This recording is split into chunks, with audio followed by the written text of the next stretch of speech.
All these lean girls, they have big butts, they have very small waists, like they're so small, and the ass is so wide. It's something that the girls want. It's something that you want. But most girls on the internet that are very shredded and look very, very good for a girl's perspective, they're suffering from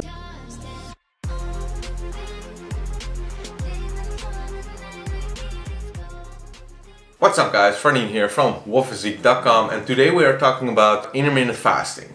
Does it affect the hormones of women or menstruation of women? And is intermittent fasting a good method for women in or after the menopause? And are there any disadvantages for women from a fat loss perspective? And so, for those who do not know, intermittent fasting is a period of time where you are fasting for part of the day, so you're not eating, you're not ingesting any calories, with drinks only water, maybe a diet drink, some coffee, tea, without sugar, no milk, nothing. Just not eating and not ingesting calories. And then you have a part of the day, for a couple of hours, where you are eating your calories. And most people think intermittent fasting is like the magic pill for fat loss, but let's be honest, for fat loss, what's the most important thing? Calories in, calories out. And if you have less time to eat, that means you're eating less calories in a day because you have less time to eat. You're eating less calories in 2 meals in a day compared to 5 or 6, alright? So from a fat loss perspective, it's all about calories in, calories out. So if you're eating less calories than you burn and you are doing that consistent,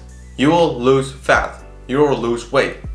Doesn't matter what you say, but that is the truth. So, but what does happen in women? What happens when they fast? What happens to their hormones? What happens? What happens? In a 2-week study where women fasted for 20 hours, they saw no differences in the level of hormones like insulin, glucagon, cortisol, adrenaline, noradrenaline, thyroid hormones, a lot of hormones that are just important for your overall metabolism. Like I said, it didn't affect any of these hormones in a negative way. So it does not affect your metabolism. It does lower your energy expenditure at rest because your body reduces activity to conserve energy. Think of movement and spontaneous activities such as fidgeting or moving your hands when you talk. How loud you talk, how much you talk. And some people, when they fast, especially when they fast long, they also experience their body getting colder than normal. It's something that I experienced a lot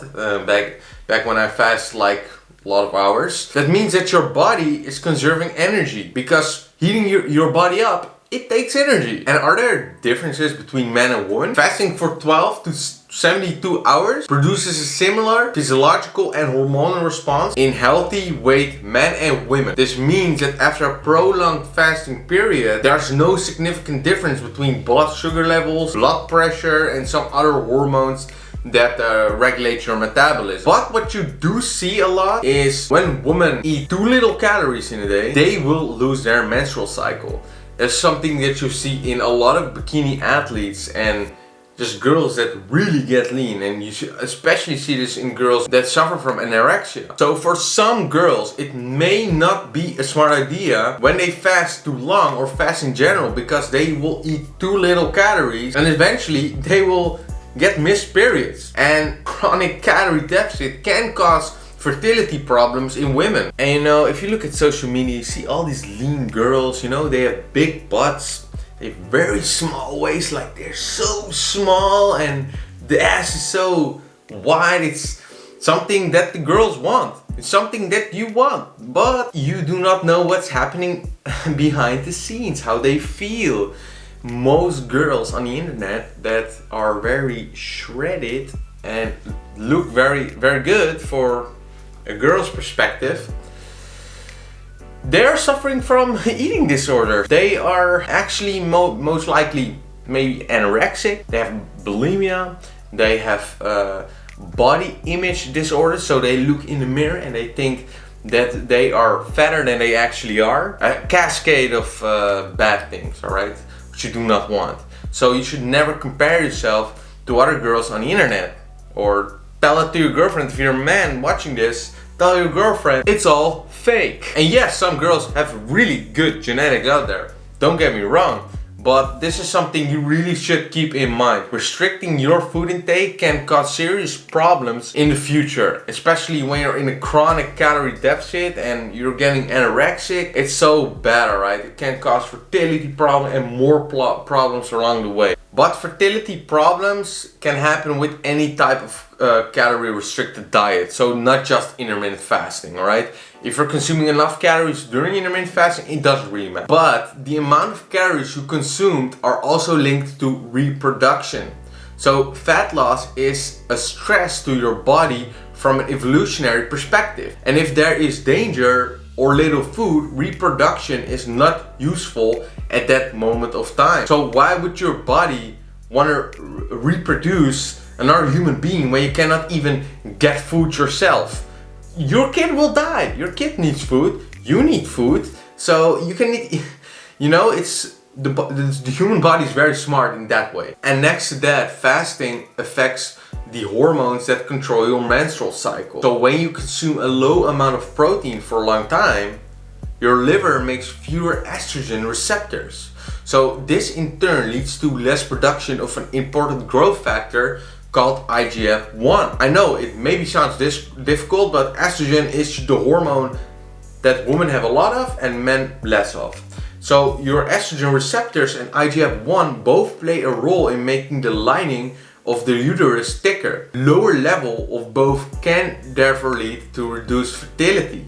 IGF-1 is also important for recovery and construction. So estrogen itself can also drop due to an energy deficiency, and this can have a really negative impact. It can reduce your energy level, decrease your sense of well-being. You will recover very poorly. You have a change in fat storage pattern. You're more hungry, and you may also find that your bones fracture or break more easily. This is due to the decrease in estrogen. The decrease in estrogen will result in a decrease in bone density. And I will tell you why. Estrogen works in conjunction with calcium and vitamin D and other minerals to keep your bones strong. So if your estrogen levels are low, you may experience bone density problems. And if you left this untreated, you can maybe break a bone and you'll have a big problem. From that perspective, I think you should really watch out with intermittent fasting if you are a woman. If you notice yourself eating too little, ask yourself, is this worth it? If you're suffering from an eating disorder or whatever, you should really get professional help. It can really cause problems in the future which you will really regret. If you have fertility problems later in life, you're gonna regret it so much if you have the goal of having kids one day. But from a fat loss perspective, I think intermittent fasting can be right for you, but you should not eat too little. And it's so easy to eat too little when you're intermittent fasting. And if you're women, you're most likely to suffer from more hunger. And I also talked about this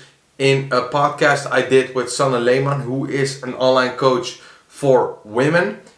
She coached a lot of women and they're getting freaking jacked. She also mentioned that women experience more hunger during fasting than men do. I love fasting. I will always keep doing it because I just love it. I do it more so for the cognitive sharpness. I can really concentrate very well when I'm in a fasted state. But when I fast too long, my brain is not functioning that well anymore. Then I have to eat. But for me, it also really works. So I hope you liked the video, guys. If you like it, subscribe, comment down below for the sake of the algorithm. And I see you next time.